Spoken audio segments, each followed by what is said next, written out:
kasih karunia dan damai sejahtera dari Allah Bapa kita dan dari Tuhan Yesus Kristus menyertai kamu. Amin.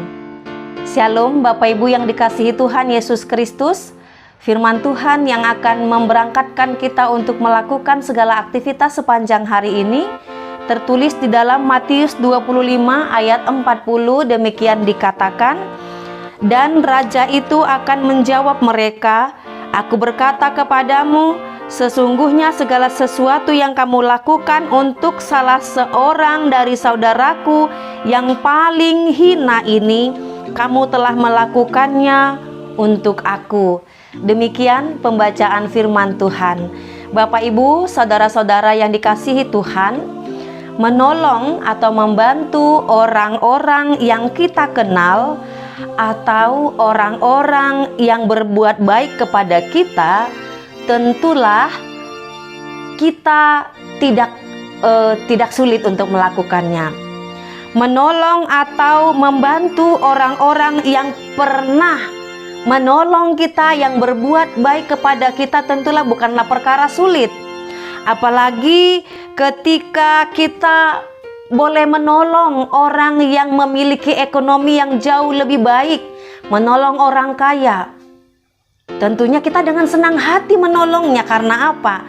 Pasti orang yang memiliki ekonomi yang baik, orang yang kaya itu pasti suatu saat akan membalaskan perbuatan baik yang pernah kita lakukan, atau memberikan pertolongan, membantu keluarga dekat. Tentu kita akan dengan cepat mau memberi hati, menolong. Persoalannya, bagaimanakah kita boleh melakukan atau menolong orang yang sama sekali tidak pernah menolong kita? Apalagi menolong atau memberi bantuan orang-orang yang pernah menyakiti kita, menolong orang-orang yang tidak pernah kita kenal sama sekali. Tentunya akan menjadi pertimbangan bagi kita untuk melakukan hal itu.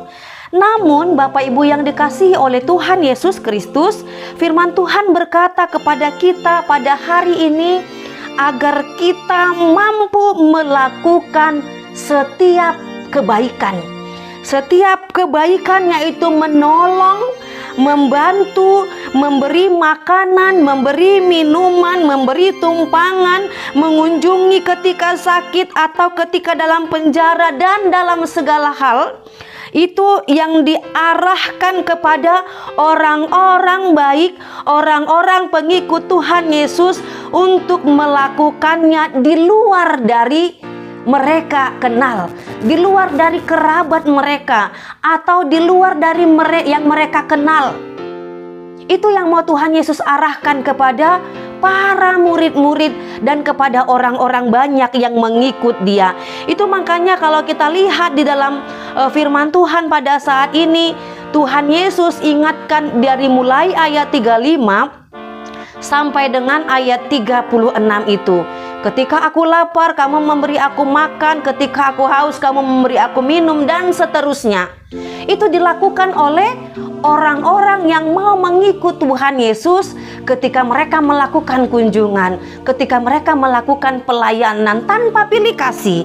Maka Tuhan Yesus pun mengajari kita pada saat ini supaya kita mampu memiliki dan mampu melakukan kebaikan, memiliki kepedulian sebagaimana Tuhan Yesus inginkan untuk dilakukan kepada murid-muridnya.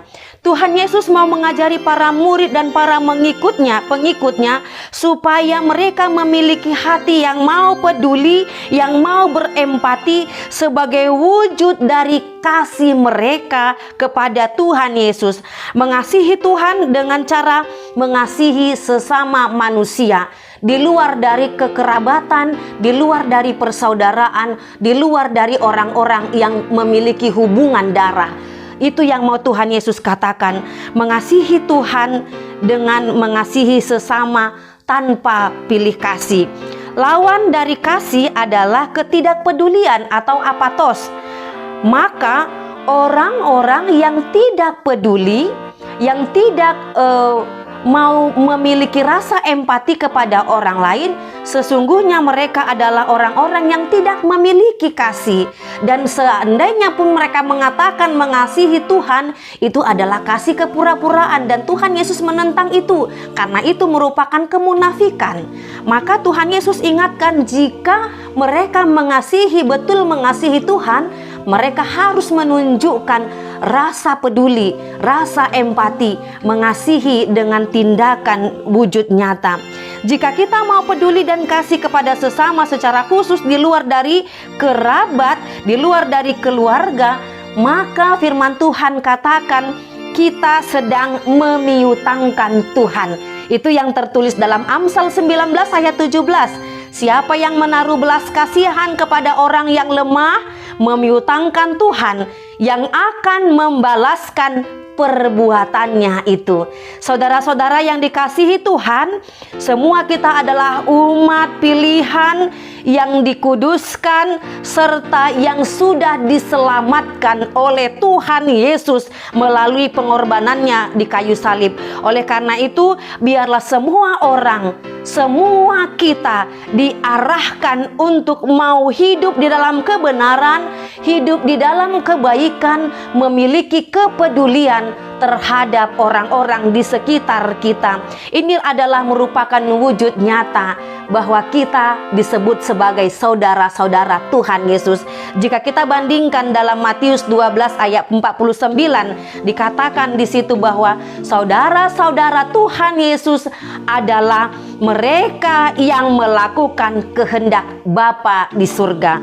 Siapakah saudara-saudara Tuhan Yesus? Yaitu semua orang yang mau peduli, yang mau berempati, dan mau hidup berbelas kasih kepada orang-orang yang membutuhkan pertolongan, yaitu seluruh umat percaya yang mau peduli kepada orang-orang yang mengalami kesusahan. Terlebih di masa PPKM, di masa pandemi, siapakah dia yang mau memberi hati rasa peduli, berbelas kasih? Sebagai wujud nyata mereka adalah saudara Tuhan Yesus, yaitu kita sebagai orang percaya.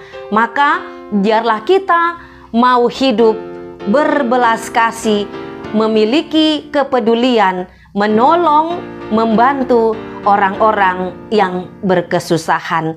Tuhan Yesus menolong kita untuk melakukannya. Shalom.